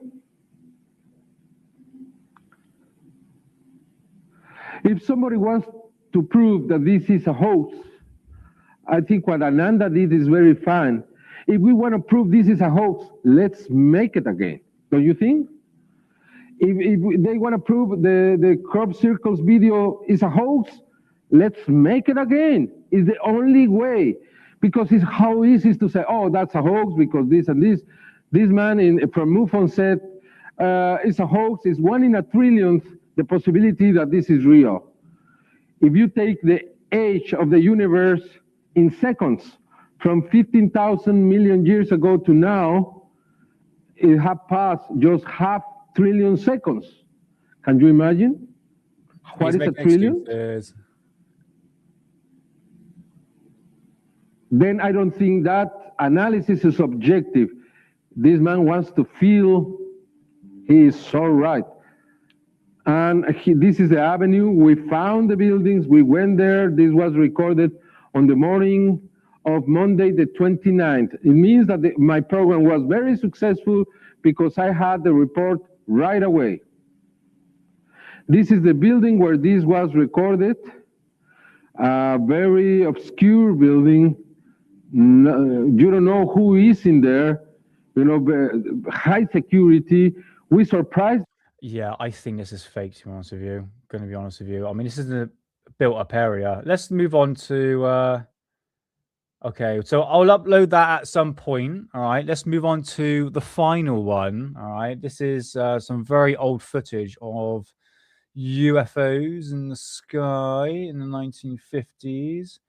Come check this out. I'll just skip forward a bit.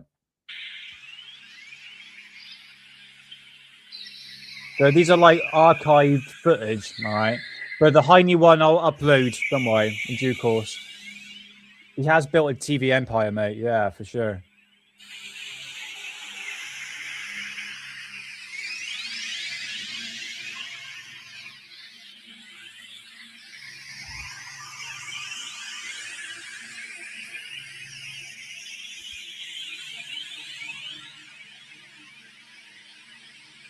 Where's that then? What? Go on then.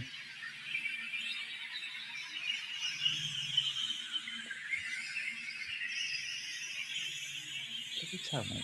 Huh? Skip it a little bit. All right, 1954. So these are a bit old ones. Have a look.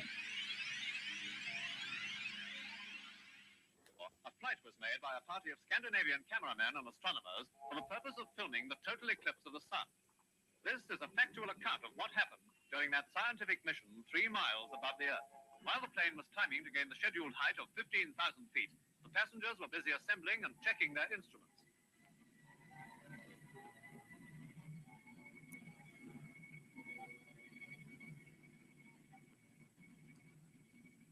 While some filmed the eclipse with its fiery corona, others were making detailed notes of the amazing phenomenon. Then, while they were returning to base, one member spotted moving objects. The chief cameraman quickly prepared his camera and filmed them for about 10 seconds before they disappeared. These are the actual pictures he took. 2 shiny discs moving away in the top left-hand corner were calculated to be 15 or 20 miles away, which would suggest they were of enormous size. These pictures, taken with a miniature camera, have been enlarged, thus magnifying the blemishes on the negative. Well, Now oh, there. objects Right. were enlarged out even further. There were no glass attachments on the plane which might have caused reflection. 50 people in 3 planes saw the objects and wrote reports. Hey, Pucker, Alfie Knight. You're up, Nate. Nice to see you. Good morning. No balloons or planes were in the area. Here again, the objects are seen making their unexplained journey through space. Do you know, no one speaks like that anymore? Do you know, they're very posh. In fact, when you go to Bath, I got a few clients that are very, very posh, but nothing like this. Observers said they rotated and showed a slipstream. Well, what do you think?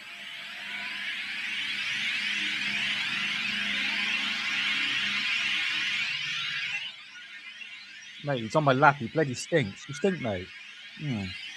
Mm.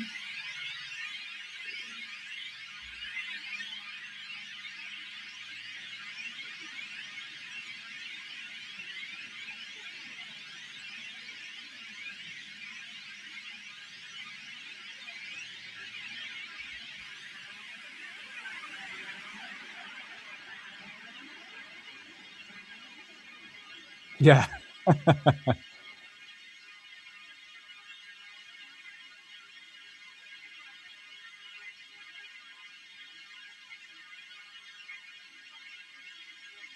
Yeah, welcome, Paco. Nice to see you, mate.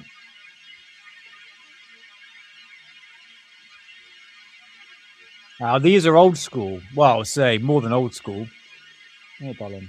Yeah. Beautiful.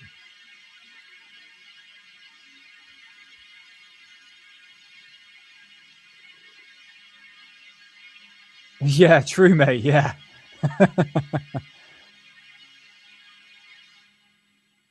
Yeah, school with briefcases. Yeah. It does look like tinfoil in the sky. Yeah.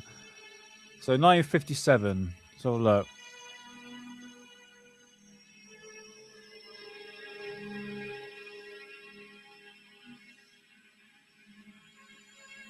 I'm 36, mate. Born 1989. So I'm probably the youngest one here, mate. Probably.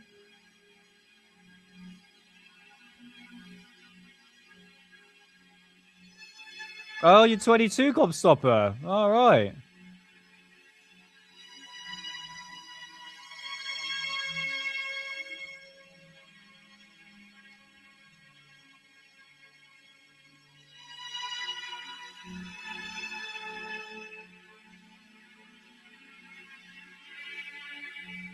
I'm 41, John. Things I'm a 90s kid. So, yeah.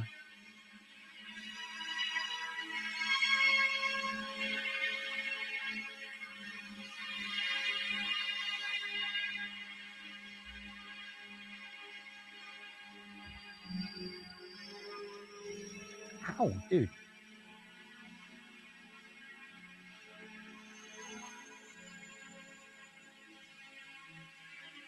Yeah.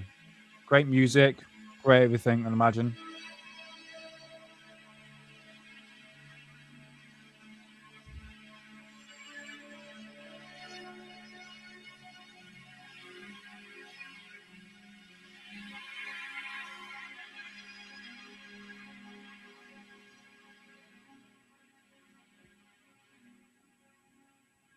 Skip ahead a little bit. All right, I'm going to skip ahead slightly. Have a look.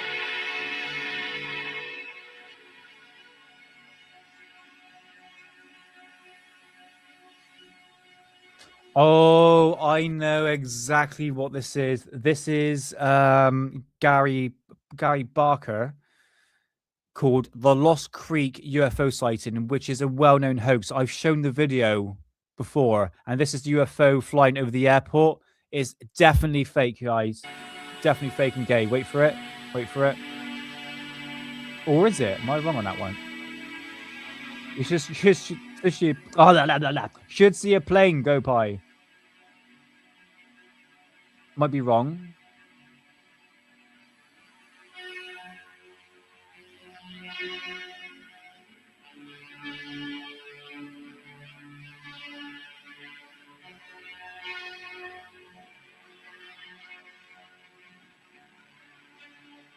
I think it's the wrong one, actually. No, it's not that one. No, sorry. It's not.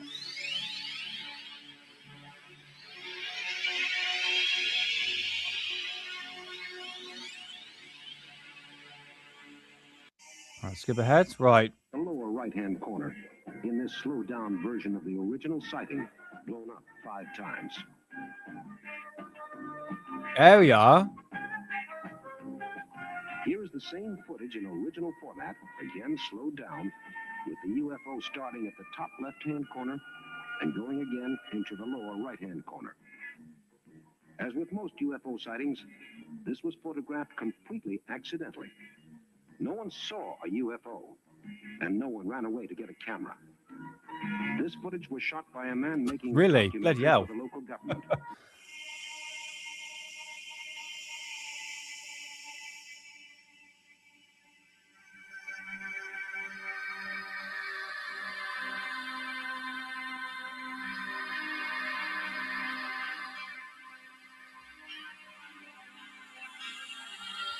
Where's all this fake footage? Hold on. Compared to this one. Right. 1964. Green Teas era. In Oregon. Right. Oh, I know this. This is Daniel Fry video footage, which is known to be fake.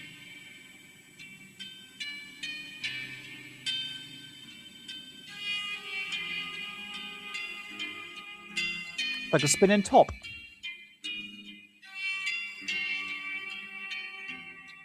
Did it say Daniel Fry?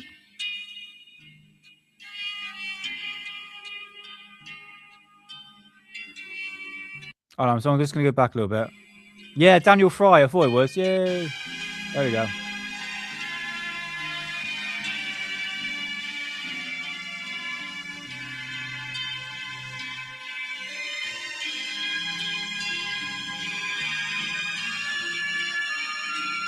Oh, here we are, George Adamski and his bug attached to a, what was it, like a fishing wire or something like that?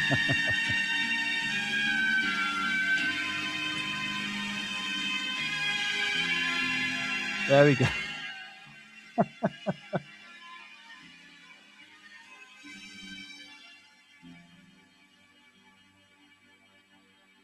It's just hard to believe that a flying saucer would act like this. For a propulsion system. It's all over the bloody place. No wonder why they keep crashing. So George Adamski is known as a well-known contactee back in the day from aliens from Venus. What are you doing, darling?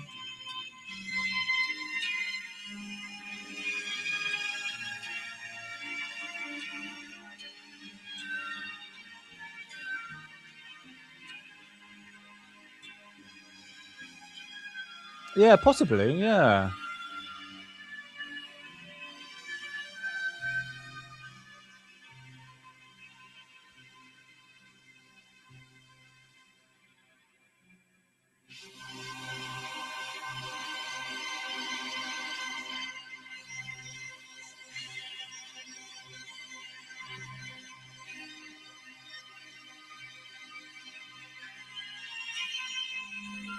True, Green Sea, yeah.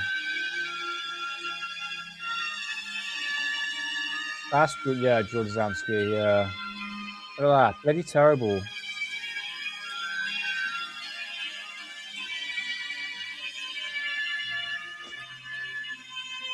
And after that, that's where it all really kicked off, mate. Yeah, George Adamski was the first one in the 50s, and then it sort of went on to like Billy Meyer, then you had Daniel Fry, and they had Paul Villa as well. It's like, oh, you know what I mean? It's just like, it's like a chain reaction, you know?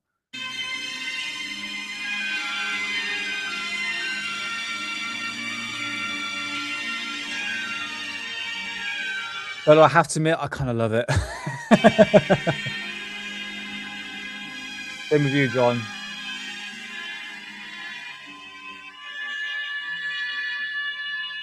In fact, that looks like the Haunerbühne, isn't it? The German flying saucer. Right, what we've got here? 1966. Oh, NASA archive. Let's have a look.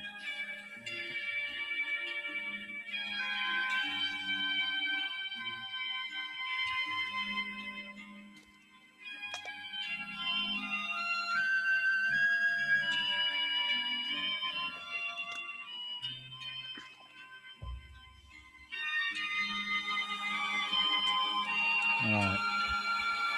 Another one.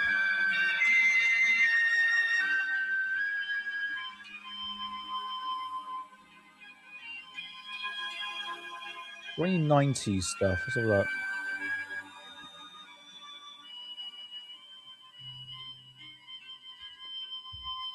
Right, I'm going to skip ahead to the 80s.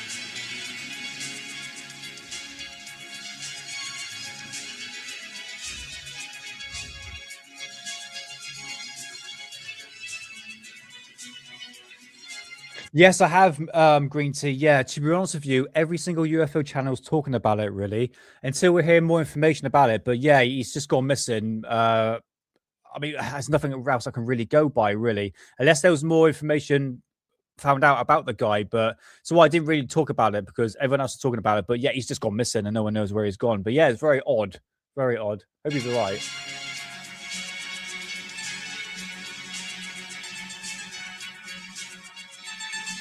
Yeah, I would say that old one, mate. Yeah, for sure.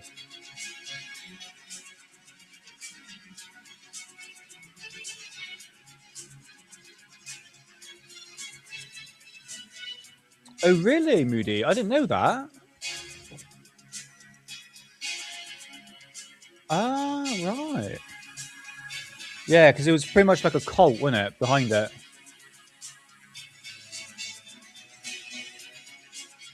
Oh, let my cat out. Hold on.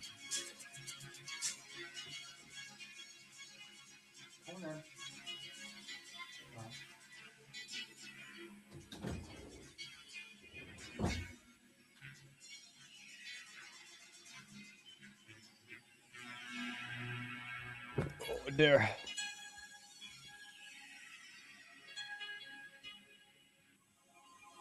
Yeah, Amy's doing a show on it. Yeah, because she lives nearby, so she's got like the best view of what's going on, really. But yeah, something fishy about it for sure.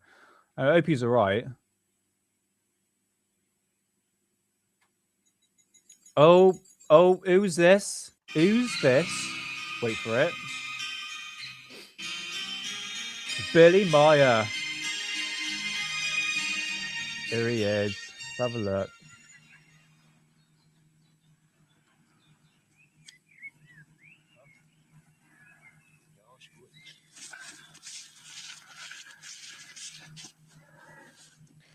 Absolutely not. Nothing. Now, when I know I was a bit optimistic when the first announcement when he made that post, but he's got a massive ego. Honestly, he's got more bigger fish to fry. You know, bombing Iran and all that, and killing a bunch of children. But anyway.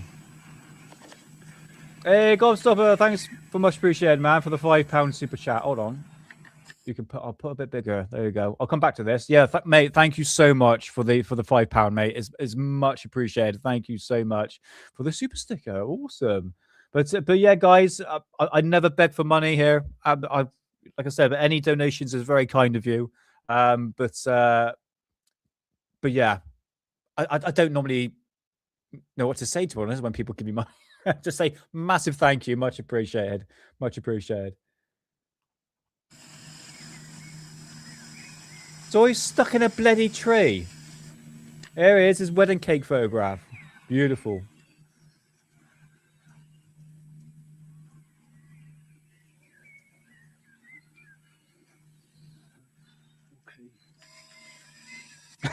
It's just like there in a tree. Mate, if that was me, I would be running right up to that. Like literally underneath it, sniffing it.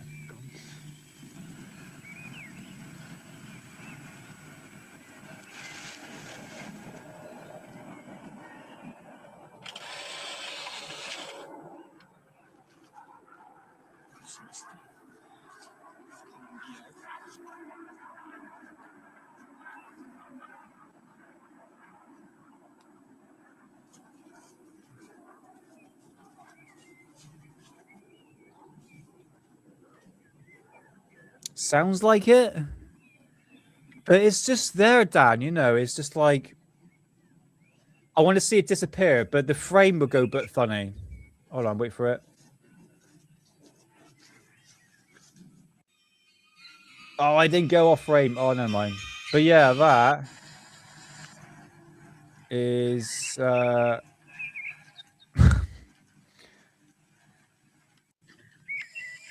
right. First things first. Right, you look at the background here. That tree is just like one tree right there. Do you know what I mean? It doesn't really blend in with the actual background. I know you got a tree here, but that it stands out so much.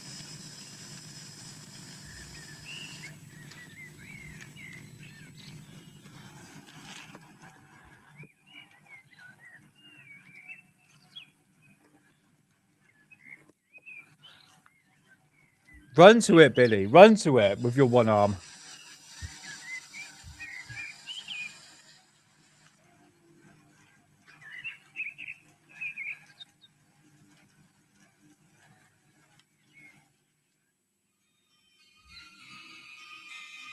Yeah, miniature builder, wasn't he? Yeah.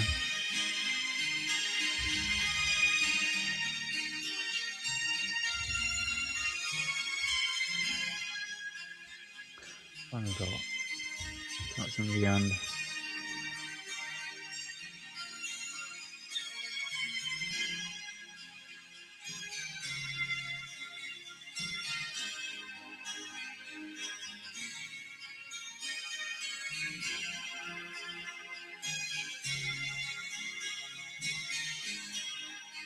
Right, I'm just gonna. Oh yeah, that's a famous one. Yeah, check this out. Right here, it like morphs in. Look.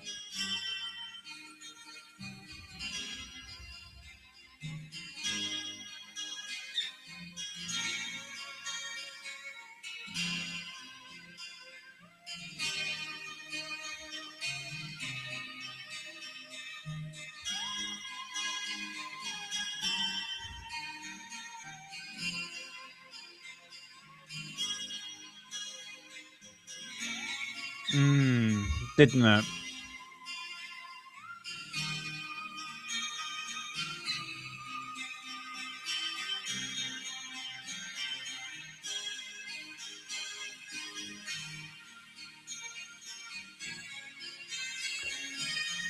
Right. I want to do a follow-up on the Gulf Breeze sighting. I actually have the book here, the original one, actually signed by Ed Walters himself. Probably do that with Hidden Show. But the thing is, I must stress, they were actually UFO sightings in Gulf Breeze in Florida at that time. So I think Ed Walters would sort of catch on to it, thinking, oh, I could probably make some money out of it. I treat it a bit like the Amityville horror thing. That sort of scenario.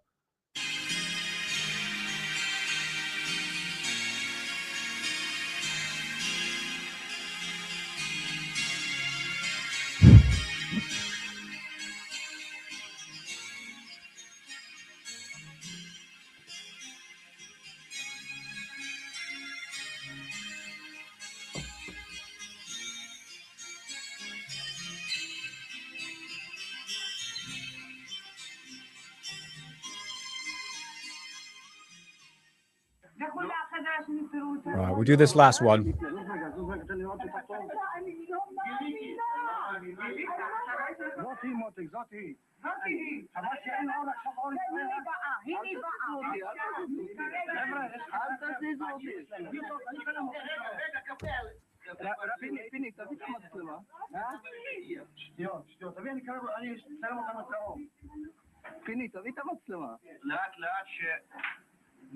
ככה יגידו לך זה אונייה, ככה יגידו לך מרחוק. נו עכשיו תצלצלו למשטרה. שום משטרה פה אנחנו נראה, תעזוב אותך למשטרה. תצלצל למשטרה. תעזוב משטרה.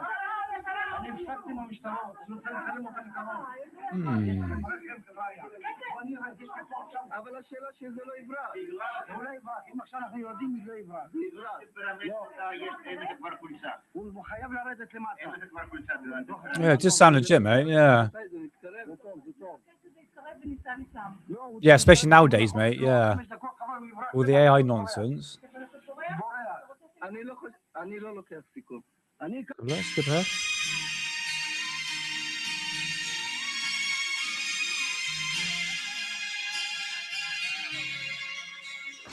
Do you see what I mean when I say, look, I know there's a bunch of like fake video footage we have seen in this presentation documentary, but some of them are pretty legit. And it was so hard. I mean, yeah, okay, the fake ones are, you know, easily spotted, but you do get some legit ones here. And we're kind of seeing that less and less now because we got the emergence of AI, which is it's improving pretty much every day at the moment. People are getting fooled. But you just don't find footage like this anymore. It's such a shame, really. You know, this is why we have to look up to the sky. The only way you're going to find a UFO sighting is by sky watching. And obviously, it comes with the camera behind it and all that. But yeah, it's just a shame we're just not seeing this anymore. You know what I mean? We do, but very rare.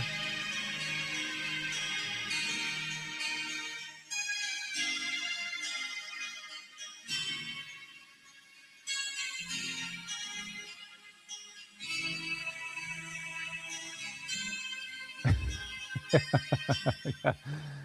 All right. Okay. All right. Well, we are. I'm going to end it there, guys. With this documentary, purely because for me, it's just really weird not saying anything. You know me. I like to do my deep dives and all that, but just this gives you a little idea of what I've been saving in my archive. Okay, so I will be uploading once a week on these documentaries. Let me get, because I changed the cables. This is the ones you saw here had, obviously that was in stereo, but the ones in mono I will change. Okay. So I hopefully you enjoyed that, guys. I know it's something a bit different, and it's just kind of weird for me sitting back and relax and just showing you videos, but these are proper old school video footage we're actually seeing of UFOs, and I just find it really intriguing to see. Again, it's very, very nostalgic for me to look at these UFO sightings, a blast from the past that we just don't really see anymore, to be honest with you, because it's so easy to fake a UFO sighting now through AI. It takes like seconds now, isn't it? Same with music, pictures, etc. So we're living a very strange time with ufology at the moment. So I hope that was entertaining for you guys. I'm just going to leave it there for 2 hours, Mark. Yeah, I'll be uploading this weekend, and I'll do one for next week as well. So once a week, I'll be uploading videos, old school video VHS tapes to Alien Addict, and you can enjoy, hopefully in stereo, much as I can. So yeah, it's fun to revisit these documentaries, mate. Yeah, and it'll be here on Alien Addicts, okay? Because this is where we deep dive into the history of ufology. So have I got anything else? The rest of the stuff, I tell you what, disclosure trailer, we'll do it on Tuesday.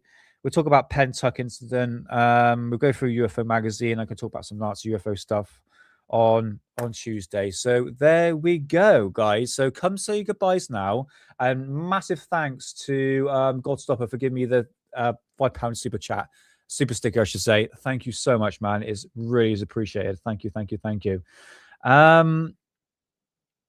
So yeah, I think that's it. It's so weird. I'm so used to talking and doing proper deep dives, and but hopefully that was entertaining for you guys, something a little bit different. And we'll do these like at least, I know, every couple of weeks or once a month or something like that. I feel like, do you know what? Let's just watch a bunch of videos and see what they were saying back.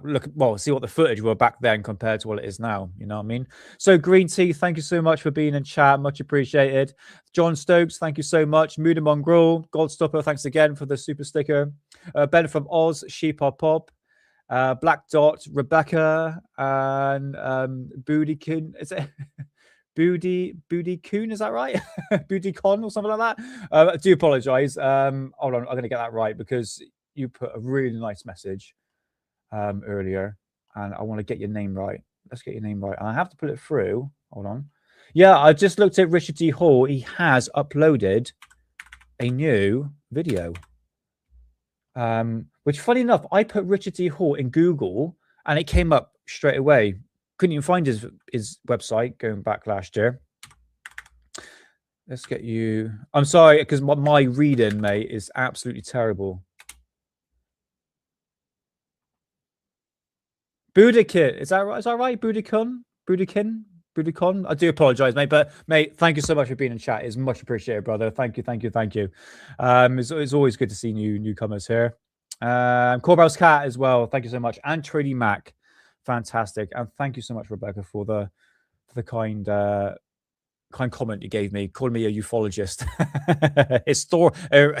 historian into ufology, which is much appreciated. Thank you. Like I said, guys, it's when I do these episodes, especially these deep dives, it's not like, for me, it was just today was just like, okay, just play a bunch of videos. But when I actually do proper deep dives, it takes me days to get like a whole script together. I've got like pages upon pages on this sort of stuff, and it gets things in perspective. So there's a lot of work that I put in, but I'm not complaining. I'm not asking you for money. Just hit the subscribe button and like would be much appreciated. And turning up each week is the reason why I carry on doing Alien Addict. And it's fun. It's something I can learn, and you can learn the history of ufology, which a lot of UFO channels don't really do. So yeah.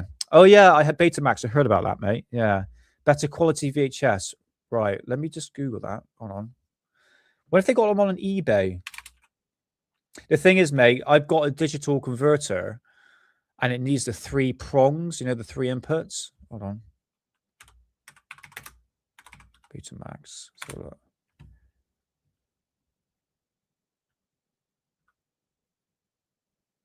How'd you say that, Moody? Hold on, go back. Betamax. So look. Oh, hold on, spelled that wrong. There we go. 40 quid, 70 quid.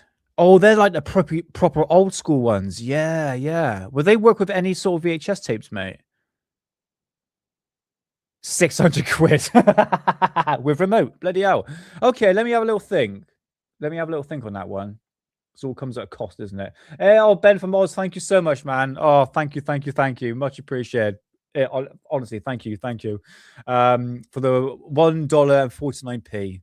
Much appreciated, man. Thank you so much. So yeah, obviously Mother's Day on Sunday. So please say hello to your mothers. Give them some flowers or something like that.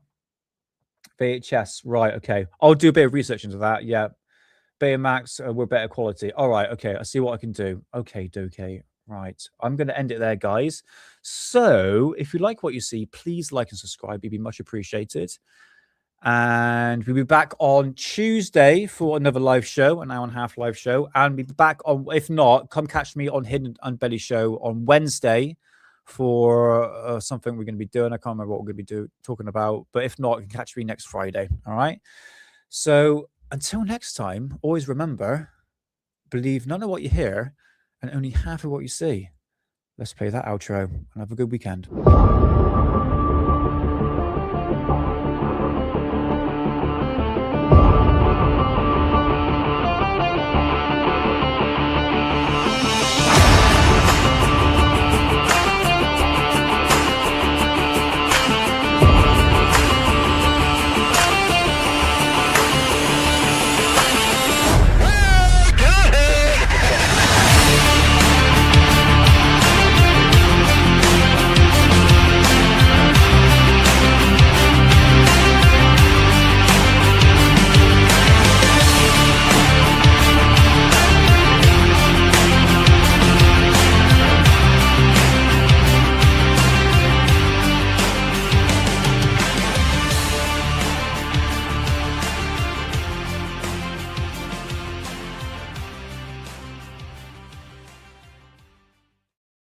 All right, take care, guys. Have a good weekend, and I'll see you soon. All right, all the best.